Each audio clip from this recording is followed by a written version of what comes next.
The prosecution had an overwhelming amount of evidence. And we went through it. If someone had questions, we dove in, we found the answers, we found whatever supported where we were going, discussed, is there something that we didn't think of that would change our minds?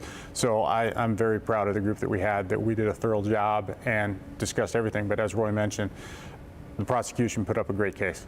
And it made our decision, I don't want to say easy, but it pointed us in a direction pretty quickly. We wanted to circle back on a few viewer questions that we didn't get to earlier this week when we heard from 6 of the jurors in the Chad Daybell trial after they sentenced him to death over the weekend for the murder of his first wife, Tammy, and 2 of his current wife's kids, JJ and Tylee. So let's get to some of the questions. One of you asked, can you describe specifics as to why Lori Vallow was ineligible for the death penalty? This is a popular question, and we've got a great answer for you.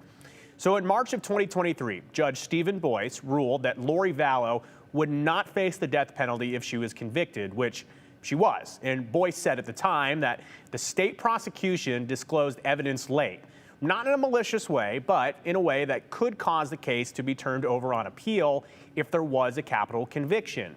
In his ruling, actually at the time, Boyce said, quote, "The court determines that the late disclosure of discovery has material prejudice, and the court is required to fashion a remedy that honors the fundamental right to a fair trial.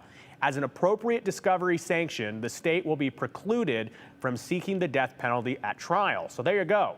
And in July of last year, Lori Vallow was sentenced to 5 life terms in prison without the possibility of parole. So a little bit of administrative reasoning for you, but that's why. Other questions for you.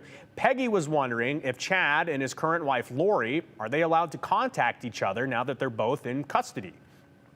So Lori Vallow Daybell is currently in an Arizona jail after she was extradited from the Pocatello Women's Correctional Center here in Idaho on November 29th of last year. Lori Vallow faces 2 additional charges of conspiracy to commit murder in Maricopa County, Arizona. This is related to the death of her former husband and the non-fatal shooting of another relative.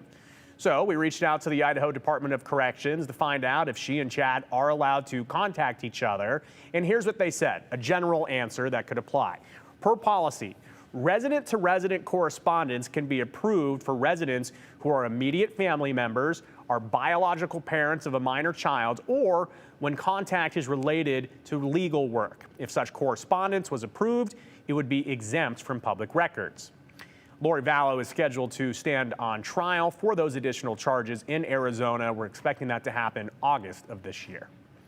Okay, another viewer wrote in to us asking, is there a variance in the cost to house a prisoner in general population versus a prisoner on death row? As you know, Chad Daybell is on death row. And the Idaho Department of Correction told us, quote, "We do not track housing costs by sentence type. However, the cost of incarceration depends on many factors and varies from facility to facility.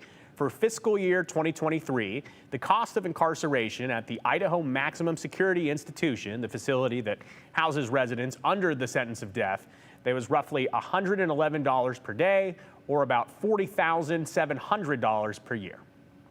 Chad Daybell's death sentence makes him the 9th inmate that is currently on Idaho's death row.